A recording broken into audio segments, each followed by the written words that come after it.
Hi everyone, welcome back to Coffee, Books, and Rain, where today I am enjoying a cup of tea. I'm waiting for the rain to roll in, which my weather app says we might get some tomorrow. And, there's always books. There are always a plethora of books. My TBR is always overflowing.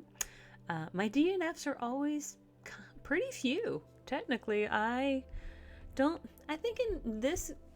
to this point this year, I think I have only DNF'd about two so far. Um, Personal preference. I think I've just been in the mood to really consume books, and I feel pretty good about that. And today's book is actually a pretty good one. Now, I'm going to give it 4 stars because I really liked the theme and the storyline was really engaging. And it's called Across the Enchanted Border by Crin Claxton. So let us dive into the summary and we'll go from there.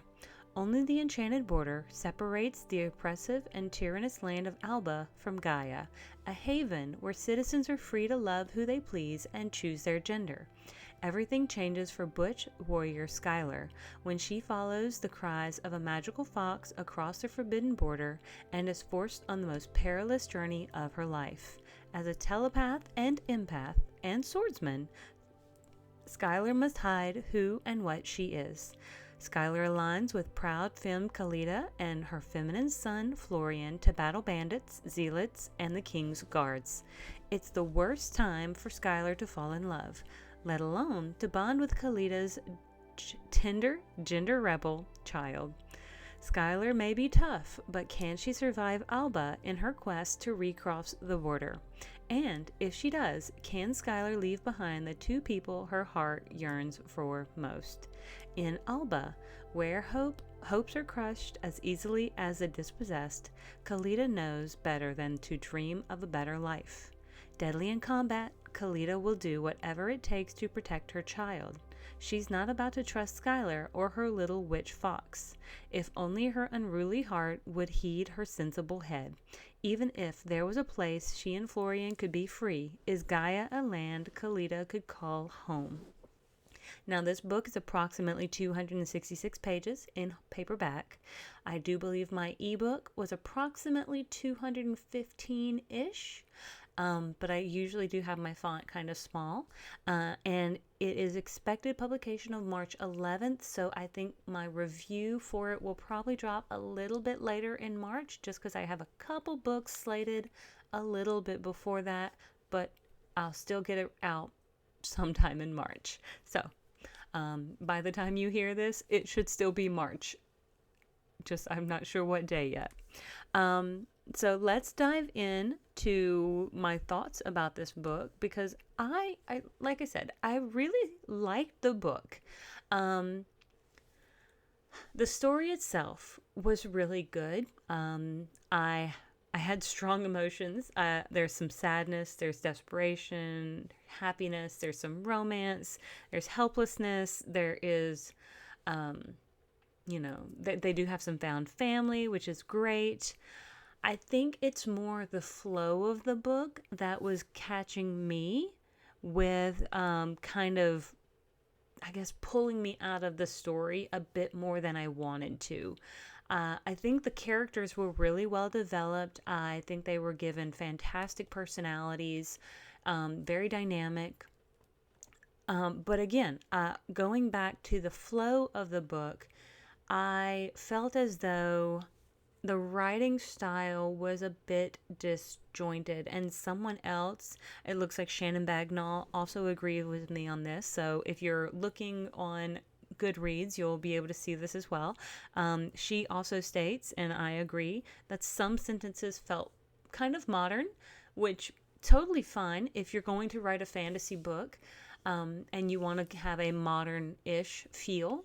We have plenty of those. But some sentences also felt kind of old style, and I had that same feeling because I was at some points feeling, man, I could just use some contractions, like throw me a don't instead of do not, or can't instead of cannot.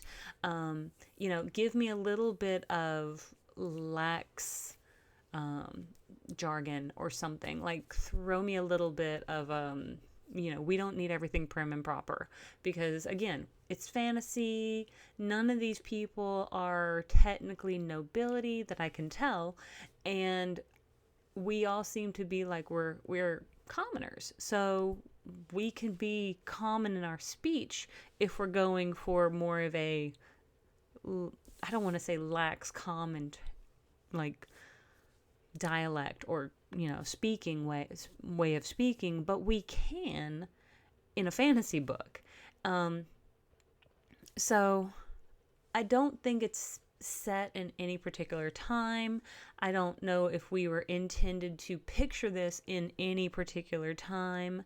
There is a level of magical element kind of within because of telepaths and empaths, which, I mean, we could potentially kind of say, well, telepathy and empathy are real things. Well, I mean, to a degree, perhaps, but maybe not to the degree we find in this book of people being able to feel the feelings of animals the way Florian does, or the way Skylar can resonate, like read people's thoughts or what have you. I'm not sure. Like, those are things I'm just not sure, but they do it in such a level in this book that does make it kind of a little bit like, you could even argue magical realism at some points. But I think the fantasy element comes with the magical border between Gaia and Alba, which, giving me a moment to drink my tea, does seem to protect Gaia, which seems to be almost a nation in the north where people are accepted for who they are, for the gender that they feel that they resonate with, and for loving the people that they choose. However, in Alba, the country to the south, or the nation to the south, it is much less accepting, and it is much more traditional in its views. And so when Skylar is... And it happens so very quickly in the book that, honestly, if you blink, you miss it. At the very beginning of the book, Skylar is at some sort of army camp, lieutenant camp, some sort of camp, and she is sent on a mission, and she's like, okay, I'm going. Anyway, she crosses this enchanted border in order to help a fox out of, like, one of those bear trap things. It's got its little paw stuck. I mean, I would too. I have a very soft spot for animals, and heck, if this fox mauled me and, like, tried to take off a finger, I'd be like, but you're safe, so it was worth the finger if you're safe. That's fine. Totally worth it. But like, in my brain, I didn't even register that she had crossed the border into another country or anything, because, like, as I was reading it, it happens in so few pages that she goes from being at this, like, training camp to getting on a horse to getting on a boat to a branch falling on her to getting washed on shore like next to a river, and now she's in Alba and the fox is with her, and I'm just like, what just happened? How did we get here? So I think that's where some of this disjointedness comes from, because everything at that very beginning point happened just so incredibly quickly. And then now Skylar's in Alba. Alba is not a friendly place. She gets all her stuff stolen. She gets ripped off pretty royally. She's, again, way too trusting. Makes her way to a town. Sees this feminine boy, Florian, getting picked on. So Skylar stands up for them, and in return, Florian, after a bit of, like, trust issues, which is totally fair because they were just getting picked on, which has been a thing that has been happening, Florian takes Skylar to their home. And that's where Skylar meets Kalita, which is Florian's mother. In the night, some bullies that were previously picking on Florian set fire to some houses in order to burn out, I guess, whatever pretty much just, to be hateful, to just be hateful people. And now Florian, Kalita, and Skylar must flee in order to save their lives. And of course, Skylar is also able to save two other little boys that live next door who had also lost their parents. So they're able to get out of town, but they've got to move really quick because they don't really have traveling papers. So they've got to keep moving as best as they can, and they've pretty much only got like a little cart to just kind of like use to kind of move. And so it's pretty rough, this kind of, I guess, they don't really have a place they can stay. They don't have a place to stop and rest. They just have to kind of keep moving. And Skylar is convinced that if she can get Kalita and Florian to Gaia, that they will be welcome and be able to be members of the Gaian society, because, that's why the Gaian society was made, was for people who were considered outsiders to be welcome. But I think that it is a whole bunch of just walking across a country, and I don't know, okay, sure, maybe we just can't go back across the river or up the river. Maybe we can't do that to get back to where we crossed over from Gaia. I'm not sure.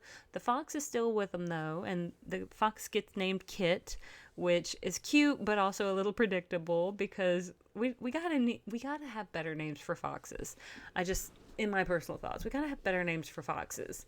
But they finally get to Gaia, and more heck breaks loose. We've got more heck breaking loose.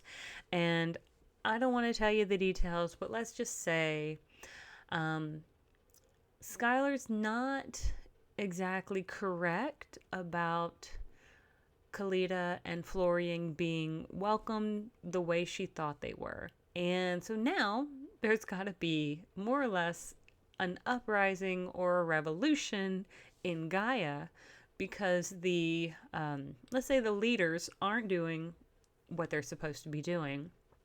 And they've also the leaders are a bit corrupt at this particular point. So I feel like the first 2/3 of the book are a little bit slow. Like those first 7 pages, super fast. I don't even know what happened. Like, I couldn't even tell you. Like, it's a whirlwind blur. Boom.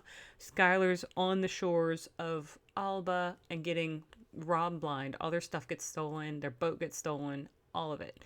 And then now they spend the next 2/3 of the book wandering across Alba with Kalita and Florian and these other two little boys. And then the last third of the book is where we are in Gaia, and we've got a whole bunch of other stuff we've got to do really, really fast. So I will agree with many of my other reviewers that there is a bit of a pacing issue, and there is a bit of a disjointedness to this book. But I really, really was intrigued by the stories. The character development was really fantastic. And I think the best way this could have been kind of polished was just 1 or 2 more edits could have just really made this just a little more seamless for me. 'Cause honestly, the whole story was absolutely compelling. Just like, I really, really liked it. And if there were to be more in the series, like, to be able to continue, like, I think the world is rich enough that it's possible. I just think maybe we need to spend a bit more time outlining and developing, and then picking a style to write it from. Those are just my thoughts. That's just my 2 cents. But again, I really did enjoy it. I really loved it. And like, I don't think I have anything else to say other than, like, I I don't know. I was going to say I do think I want to read more from this author, but I was also looking that it looks like some of their books may be... Now, there is a supernatural detective series I might dive into. That one looks kind of cool. I would probably pick up that. I would probably pick up a two supernatural detective series. Not certain about vampire novels. That sounds a bit romancy for me, and I'm not certain how romance vibes I am. But that sounds really cool. Maybe Crin Claxton will get me with their supernatural detective series, Ghost Crime supernatural detective series. You know, I love a good ghost crime. I really do. But anyway, thank you so much for tuning in. Thank you if you have not already. I hope you will like and subscribe. And thank you for joining me on this journey. I will see you guys on the next page. Have a great one.